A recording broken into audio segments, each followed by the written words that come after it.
Hello students, welcome to Raghu physics tutorial. आज हम 12th class का फिजिक्स स्टार्ट करने जा रहे हैं। जो हमारे पास जो फर्स्ट टॉपिक होगा 12th क्लास का वो होगा इलेक्ट्रोस्टैटिक्स। इलेक्ट्रोस्टैटिक्स के अंदर हम चीज़ें स्टार्टिंग से करेंगे, एक स्टेप वाइज हम सारे टॉपिक को कवर करते हुए जाएंगे। फर्स्ट ऑफ ऑल हमें इलेक्ट्रोस्टैटिक्स के बारे में पता होना चाहिए। स्टैटिक्स मतलब चार्जेस एट रेस्ट। अब देखो, स्टैटिक्स मतलब रेस्ट पोजीशन के ऊपर, इलेक्ट्रो मतलब क्या, चार्जेस। तो इलेक्ट्रोस्टैटिक्स क्या है, फिजिक्स की एक ऐसी ब्रांच है जो स्टडी करती है जब चार्ज किसके ऊपर है, रेस्ट पोजीशन के ऊपर है, तो उसे हम क्या कहते हैं, इलेक्ट्रोस्टैटिक्स। अब जो ये इलेक्ट्रोस्टैटिक्स है ये किसका पार्ट है, वो हमारे पास है इलेक्ट्रोमैग्नेटिज्म का, मैग्नेटिज्म का। अब देखो, इसके दो पार्ट हैं। फर्स्ट पार्ट क्या है, इलेक्ट्रोस्टैटिक। सेकंड जो इसका पार्ट है वो हमारे पास है इलेक्ट्रोडायनेमिक। अब देखो, इलेक्ट्रोस्टैटिक्स मतलब चार्ज कहां पे होंगे, रेस्ट के ऊपर। अब ऐसे ही इलेक्ट्रोडायनेमिक्स में क्या होगा, डायनेमिक्स मतलब चीजें मोशन के अंदर है, तो मतलब इसमें जो चार्जेज होंगे वो कहां पे होंगे, एट मोशन की, मतलब जो चार्जेज होंगे वो किस में होंगे, मोशन के अंदर होंगे। तो इलेक्ट्रोस्टैटिक्स में हम किस किस के बारे में पढ़ेंगे, चार्जेस के बारे में। फर्स्ट हम स्टडी करेंगे किसके बारे में, चार्जेस के बारे में। सेकंड हम स्टार्ट करेंगे फोर्स के बारे में। थर्ड हम किसके बारे में स्टडी करेंगे, फील्ड के बारे में। देन पोटेंशियल और कैपेसिटर के बारे में हम स्टडी करेंगे, कैपेसिटर के बारे में। अब देखो, इलेक्ट्रोडायनेमिक्स के अंदर किसमें, जब चार्जेस मोशन के अंदर हो गए हैं, मोशन के अंदर है तो चार्ज फ्लो करेंगे तो क्या होगा, करंट फ्लो करेगा। तो हम मेन इसके अंदर करंट के बारे में फ्लो स्टडी करेंगे। जब करंट फ्लो करेगा तो हम उसके बारे में स्टडी करेंगे, अल्टरनेटिंग करंट के बारे में स्टडी करेंगे। तो फर्स्ट हम स्टार्ट कहां से करने जा रहे हैं, इलेक्ट्रिक चार्जेस से। इलेक्ट्रिक चार्जेस से हमारा जो फर्स्ट टॉपिक होगा वो होगा इलेक्ट्रिक चार्जेस। बेसिक है, बहुत ही, आपको भी थोड़ा पता होगा, आइडिया होगा, लेकिन हम इलेक्ट्रिक चार्जेस से स्टडी करना स्टार्ट कर रहे हैं, इलेक्ट्रिक चार्जेस। अब first of all electric charges होता क्या है, ये एक इंट्रिंसिक प्रॉपर्टी होती है किसी भी एलिमेंट्री पार्टिकल की। So is electric charges is an intrinsic property of an elementary particle. ये किसकी होती है, एलिमेंट्री पार्टिकल की एक इंट्रिंसिक प्रॉपर्टी होती है हमारे पास। एलिमेंट्री पार्टिकल कौन कौन से होते हैं, एलिमेंट्री पार्टिकल की, ठीक है। अब एलिमेंट्री पार्टिकल कौन कौन से, इलेक्ट्रॉन और प्रोटॉन, ये हमारे पास एलिमेंट्री पार्टिकल है। तो ये प्रॉपर्टी क्या होगी इसकी। अब देखो, एक आपके माइंड में क्वेश्चन आना चाहिए कि सर इंट्रिंसिक का मतलब क्या होता है। इंट्रिंसिक का मतलब होता है लास्ट, मतलब जो लास्ट हम चीज के बारे में स्टडी कर सकते हैं, मतलब लास्ट, इससे ज्यादा इसके अंदर हम इसके ऊपर स्टडी नहीं कर सकते। तो इंट्रिंसिक का मतलब लास्ट चीज है, मतलब इससे ज्यादा इसके ऊपर हम स्टडी नहीं कर सकते। तो इलेक्ट्रिक चार्ज क्या है, एक इंट्रिंसिक प्रॉपर्टी है किसकी, एलिमेंट्री पार्टिकल की, प्रोटॉन और इलेक्ट्रॉन की। अब देखो, कोई भी इलेक्ट्रिक चार्जेस हुआ, इसके पॉइंट लिखेंगे, इसके बारे में स्टडी कर रहे हैं। तो इलेक्ट्रिक चार्जेस को रिप्रेजेंट करते हैं, इसका सिंबल क्या होगा इलेक्ट्रिक चार्ज का, उसको सिंबल को हम डिनोट करेंगे बाय क्यू से। सेकंड, ये इसकी एसआई यूनिट क्या होगी, एसआई यूनिट क्या होगी हमारे पास इलेक्ट्रिक चार्ज की, दैट इज कूलम,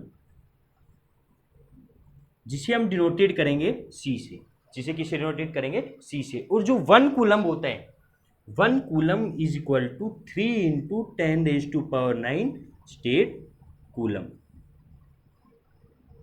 ठीक है। तो ये 1 कूलम किसके इक्वल होता है, इसने कूलम किया। अब आपके माइंड में आना चाहिए कि सर इलेक्ट्रिक चार्ज कैसी क्वांटिटी है। तो इलेक्ट्रिक चार्ज हमारे पास स्केलर क्वांटिटी है। तो इलेक्ट्रिक चार्ज कैसी क्वांटिटी है, स्केलर क्वांटिटी। अब स्केलर क्वांटिटी कौन सी क्वांटिटी होती है, जिसका ओनली मैग्नीट्यूड हो। स्केलर क्वांटिटी क्या क्या होता है, ओनली मैग्नीट्यूड। हमारे पास दो काइंड की क्वांटिटी होती है, first vector quantity, second scalar quantity. Vector quantity क्या होगी, जिसका ओनली मैग्नीट्यूड और डायरेक्शन होगी, और स्केलर जिसका ओनली मैग्नीट्यूड होगा। तो स्केलर क्वांटिटी का ओनली क्या होता है, मैग्नीट्यूड। अब देखो इलेक्ट्रिक चार्ज के बारे में पता चल गया। अब आते हैं कितने टाइप ऑफ चार्जेस होते हैं, टाइप्स ऑफ चार्जेस, कि कितने टाइप के चार्जेस होते हैं। चार्ज हमारे पास दो ही टाइप के होते हैं, या तो पॉजिटिव चार्ज या फिर नेगेटिव चार्ज। तो पॉजिटिव चार्ज होगा उसको रिप्रेजेंट करेंगे बाई हम प्लस साइन से, नेगेटिव चार्ज होगा उसको रिप्रेजेंट करेंगे बाई हम नेगेटिव साइन से। अब देखो पॉजिटिव चार्ज कहां से आया और नेगेटिव चार्ज कहां से आया।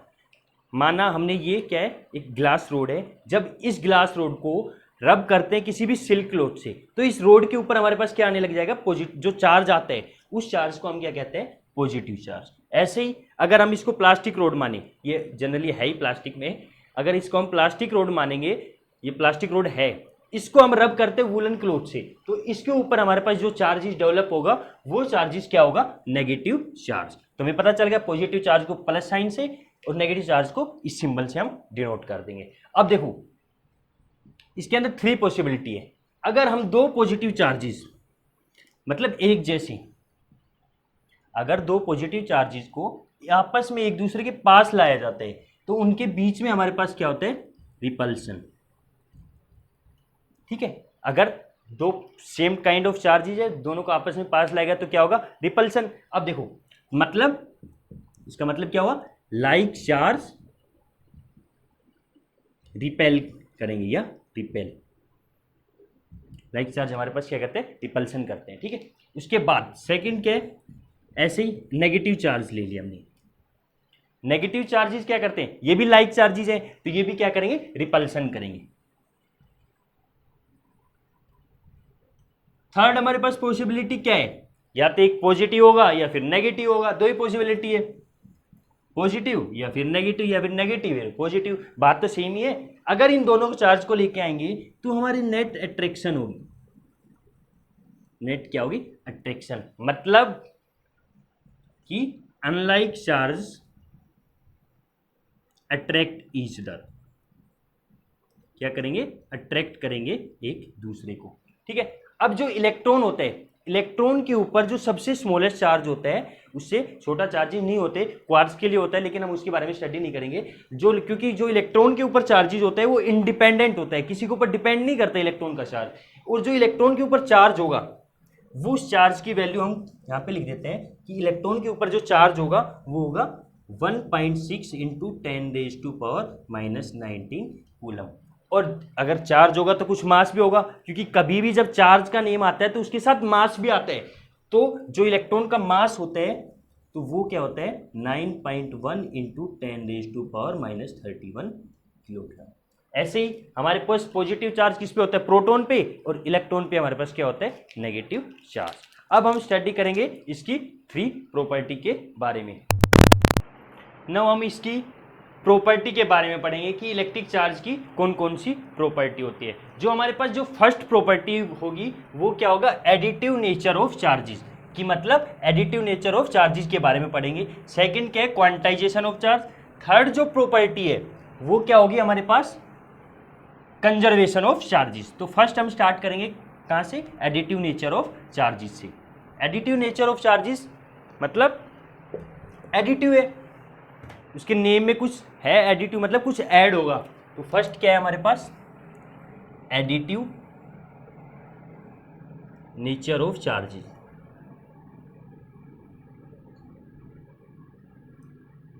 इसके अंदर कुछ एडिशन होगा, एडिटिव का मतलब क्या होगा, हमारे पास कुछ एडिशन होगा या कुछ ऐड होगा। ठीक है, अब देखो एडिटिव नेचर ऑफ चार्जेस से क्या क्या, कि जो टोटल चार्ज होता है वो सम होता है किसका, इंडिविजुअल चार्जेस का। कि मतलब जैसे ये टोटल, ये एक सिस्टम ले लिया, इसके अंदर ये लार्ज नंबर ऑफ चार्जेस है, ये चार्जेस माना हमने Q1, ये चार्जेस Q2, ये चार्जेस Q3, ऐसे ये अप टू Qn। तो ये जो टोटल चार्ज होगा, टोटल चार्ज किसका, सिस्टम का, जो टोटल चार्ज होगा वो क्या होगा, Q1 plus Q2 plus Q3 up to Qn। इसे हम क्या कहते हैं, एडिटिव नेचर ऑफ चार्जेस। मतलब कि पूरे सिस्टम का जो चार्जेस होगा वो सम होगा किसका, चार्जेस का अलग अलग पोजीशन के ऊपर जो इस पूरे सिस्टम के अंदर है, उसे हम क्या कहेंगे, additive nature of charges. Clear. अब देखो इसके ऊपर आपके पास एक क्वेश्चन आ सकता है, अगर किसी भी एग्जाम में डायग्राम में दे रखा हो। क्वेश्चन फर्स्ट, एक सिस्टम दिया हुआ है आपके पास जिसके अंदर 3 पोजीशन है, A B C. In 3 position के ऊपर यहाँ पे चार्जेज है 1 कूलम, यहाँ पे चार्जेज है 3 कूलम, यहाँ पे चार्जेज है 5 कूलम। तो पूछे आपसे कि टोटल चार्ज क्या होगा सिस्टम का। जो टोटल चार्ज होगा, तो हमें पता है क्या फॉर्मूला होता है टोटल एडिटिव लॉ से। टोटल चार्ज क्या होगा, सम ऑफ एडिशन होगा चार्जेस का। तो total charge Q is equal to charge at A position, मान लिया Q1, plus charge at B position माना हमने Q2, plus charge at C position Q3।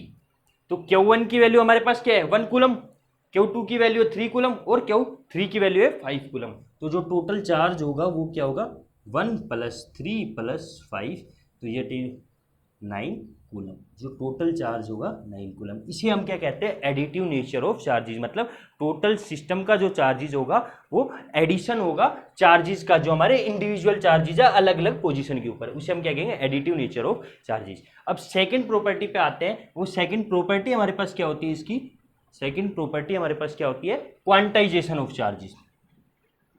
Quantization of charges. अब क्वांटाइजेशन ऑफ चार्जेस का मतलब, चार्ज के बारे में हमने पढ़ लिया ऑलरेडी, हमें पता है क्वांटाइजेशन। क्वांटाइजेशन मतलब fixed value, fixed value, fixed value. अब कहोगे सर फिक्स्ड वैल्यू, हम किसी भी बुक डिपो पे जाते हैं तो हम उनसे पेन मांगते हैं या कोई भी नोटबुक मांगते हैं, हम कहते हैं भैया एक नोटबुक देना या एक पेन देना। तो कभी भी हम हमेशा या तो एक पेन लेंगे या 2 पेन लेंगे या फिर 3 पेन लेंगे। कभी हम उससे ये नहीं कहते कि भैया हाफ पेन दे रहा। तो ये चीज़ें एग्जिस्ट करती नहीं है, इसलिए हमेशा इसे हम क्या कहते हैं, फिक्स्ड वैल्यू, या तो 1 या 2 या 3। ठीक है, तो इसे हम क्या कहेंगे, क्वांटाइजेशन ऑफ चार्जेस। इसी तरह जो चार्जेस होते हैं वो भी क्वांटाइज फॉर्म में होते हैं, या तो 1 इलेक्ट्रॉन इमिट होगा या 2 इलेक्ट्रॉन होगा, 3 इलेक्ट्रॉन होगा, 4 इलेक्ट्रॉन होगा, ना कि 1.5 इलेक्ट्रॉन। इसलिए उसे हम क्या कहते हैं, quantization of charges. Quantization of charges का मतलब जो टोटल चार्ज होगा, टोटल चार्ज होगा is an integral multiple of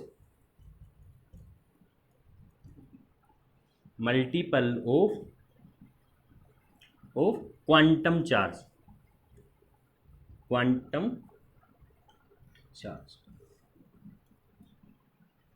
कि जो टोटल चार्ज होगा वो इंटीग्रल मल्टीपल होगा क्वांटम चार्ज का।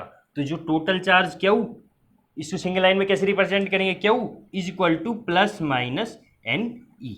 अब देखो, अब आपके माइंड में क्वेश्चन आना चाहिए कि सर व्हाट इज क्वांटम, ये तो कुछ डिफरेंट काइंड ऑफ वर्ड लग रहा है हमें।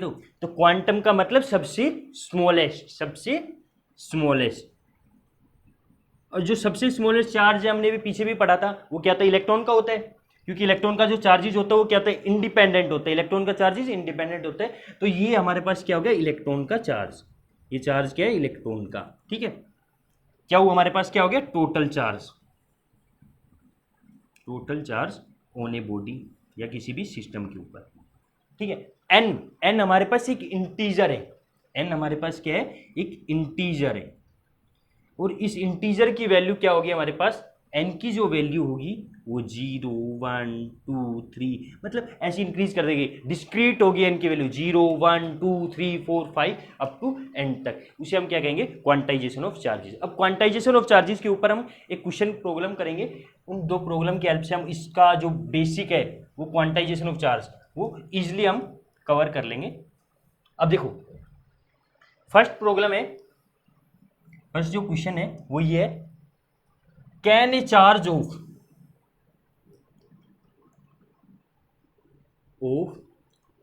16 into 10 raised to power minus 18 coulomb given to a body. क्या इतना चार्ज किसी बॉडी को हम दे सकते हैं, चेक करना पड़ेगा। क्वांटाइजेशन ऑफ चार्ज है Q is equal to plus minus n e. Formula यहाँ पे लिखा Q is equal to plus minus n e. चार्ज की वैल्यू दे रखी है, Q की वैल्यू क्या है 1.6 इंटू 10 रेज टू पावर नहीं 16 into 10 raise to power minus 18 coulomb. E की वैल्यू हमें ऑलरेडी पता है सबको, ई की वैल्यू 1.6 इंटू 10⁻⁻19 कूलम। तो Q is equal to N ही करेंगे तो एन की वैल्यू क्या हो जाएगी, Q by e that is 16 into 10⁻⁻18 divided by 1.6 into 10⁻⁻19। ये भी कूलम, ये भी कूलम, इसकी हमें कोई प्रॉब्लम नहीं है। अब एन की वैल्यू होगी, जब इसको सोल्व करेंगे तो एन की वैल्यू आएगी हमारे पास 100। अब n की वैल्यू इसको सोल्व कर लेंगे, इसलिए ऊपर जाके +19 हो जाएगा और हम इजिली सोल्व कर लेंगे। उसकी वैल्यू n की वैल्यू आएगी 100। अगर n की वैल्यू इंटीजर है, अब देखो ये n की वैल्यू 100 क्या है, एक इंटीजर 1 2 0 1 2 3 4 5 6 अप टू 100 तक आएगा। तो n की वैल्यू अगर इंटीजर है तो ये चार्ज है हम किसी भी बॉडी को दे सकते हैं। तो मतलब हमारे पास आंसर क्या आएगा, यस। यस क्यों आएगा, क्योंकि n की वैल्यू इंटीजर है तो ये चार्ज हम किसी भी बॉडी को दे सकते हैं। अगर n की वैल्यू 100 ना होके 99.5 33.5 पॉइंटों की फॉर्म में आती तो वो एक इंटीजर है नहीं, तो वो चार्ज अगर वैल्यू ये आती तो हम इस चार्ज को किसी भी बॉडी को हम दे नहीं सकते। ठीक है, सेकंड जो क्वेश्चन आता है वो सेकंड क्वेश्चन क्या होता है, एक प्रॉब्लम इजीली कवर होगा। अगर n की वैल्यू इंटीजर है तो मतलब किसी भी बॉडी को हम चार्ज दे सकते हैं, अगर n की वैल्यू इंटीजर नहीं है तो हम किसी भी बॉडी को चार्ज नहीं दे सकते। अब जो सेकंड प्रॉब्लम है वो क्या है हमारे पास, how many electron in a charge of 1 coulomb, कि एक कूलम चार्ज के अंदर कितने नंबर ऑफ इलेक्ट्रॉन होंगे। अब हमें पता चार्ज के बारे में पता है ऑलरेडी, तो क्वांटाइजेशन ऑफ चार्जेस हमें पता, फॉर्मूला क्या है, Q is equal to plus minus n e. Q is equal to plus minus n e, Q की वैल्यू 1 कूलम, एन की वैल्यू निकालने how many number of charges, मतलब कितने नंबर ऑफ इलेक्ट्रॉन होंगे या चार्जेस होंगे। ई की वैल्यू हमें पता है, तो एन की वैल्यू क्या होगी 1 कूलम डिवाइडेड बाई ई की वैल्यू 1.6 इंटू 10⁻⁻19, इसको 1/1.6 इंटू 10⁻⁻19 -19 है, ऊपर जाएगा तो +19 हो जाएगा। तो इसको हम सोल्व करेंगे तो हम इसकी वैल्यू आएगी 6.25 इंटू 10⁻18 नंबर ऑफ चार्जेज होंगे किसके अंदर, 1 कूलम के अंदर इतने नंबर ऑफ चार्जेज हो गए। ये हमारे पास HBSC हरियाणा बोर्ड में और CBSE बोर्ड में जनरली 1 मार्क्स के क्वेश्चन में पूछ सकता है कि कितने नंबर ऑफ चार्ज है 1 कूलम में। अब 1 कूलम की जगह यहाँ पे 2 कूलम भी रख सकते हैं, 3 4 5 कुछ भी वैल्यू पुट कर सकते हैं। आपको यहाँ पे ओनली वैल्यू चेंज करनी है, ई की वैल्यू फिक्स है, एन की वैल्यू हम निकाल लेंगे इसलिए। ठीक है, थर्ड जो हमारे पास टॉपिक होती है, इसकी जो प्रॉपर्टी है थर्ड, वो क्या है, कंजर्वेशन ऑफ चार्जेस। कंजर्वेशन मतलब ये हमें सब कंजर्वेशन का नेम आती है, सभी को ये पता होगा कि conservation of charges, charge can neither be created nor be destroyed but it can be transferred from one form of energy to one bodies to another body. ठीक है, ये डेफिनेशन सबको ऑलरेडी पता होती है। तो थर्ड जो प्रॉपर्टी है वो क्या है, conservation of charges, of charges. Conservation of charges का मतलब क्या होगा, टोटल चार्ज होगा वो क्या, कंजर्व्ड होना चाहिए, कुछ चीजें कंजर्व्ड होनी चाहिए। तो इसका डेफिनेशन क्या होगी, charge can neither be created, मैं लिख ही देता हूं आपके, neither be created nor be destroyed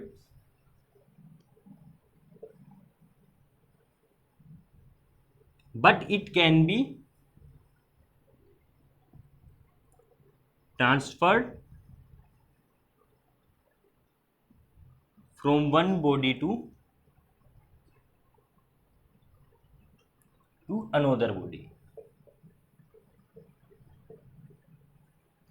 इसे हम क्या कहते हैं, कंजर्वेशन ऑफ चार्जेस। मान लिया हमने कंजर्वेशन ऑफ चार्जेस के बारे में कर रहे हैं, एक सिस्टम लिया, इस सिस्टम के अंदर 3 चार्जेस ले लिए, 3 की जगह हम 6 चार्जेस ले लिए। इसका नाम है Q1 Q2 Q3 Q4 Q5 Q6। अब इस सिस्टम को डिस्टर्ब करने हैं, अगर इस सिस्टम के अंदर कुछ भी चेंजमेंट की, ठीक है, आइसोलेटेड सिस्टम मान लें जिसके मतलब कुछ भी चेंज नहीं होता, लेकिन हम इसके अंदर कुछ डिस्टर्बेंस करते हैं तो उस सिस्टम के अंदर चार्जेस क्या हो जाएंगे, यही 6 चार्जेस हमने फिर इसके अंदर मान लिए। इसका नेम ले लिया Q1 dash, Q2 dash, Q3 dash, Q4 dash, Q5 dash, Q6 dash. So law of conservation of charges, जो पहले चार्ज का सम होगा वो इक्वल किसके होगा, बाद में चार्ज के सम के। तो हमारे पास क्या होगा, टोटल चार्ज मान लें इसका पूरे सिस्टम का Q, that is Q1 plus Q2 plus Q3 plus Q4 plus Q5 plus Q6। ऐसे ही इसका जो सम होगा उसे हमने डिनोट करा Q डैश से, Q डैश से। तो ये क्या होगा, Q1 dash plus Q2 dash plus Q3 dash plus Q4 dash plus Q5 dash plus Q6 dash. तो law of conservation of charges से ये चार्ज किसके इक्वल हो जाएगा, Q is equal to Q dash के, मतलब ये दोनों इस आपस में इक्वल हो जाएंगे। तो मतलब Q1 plus Q2 plus Q3 plus Q4 plus Q5 plus Q6 is equal to इसके equal Q1 dash plus Q2 dash plus Q3 dash plus Q4 dash plus Q5 dash plus Q6 dash. तो हमने आज electric charge की तीनों property के बारे में पढ़ा। नेक्स्ट लेक्चर में हम इलेक्ट्रिक चार्ज और मास के अंदर क्या कंपैरिजन है, क्या डिफरेंस है, उनके बारे में पढ़ेंगे और फिर हम स्टार्ट करेंगे इलेक्ट्रिक फील्ड को। Thank you.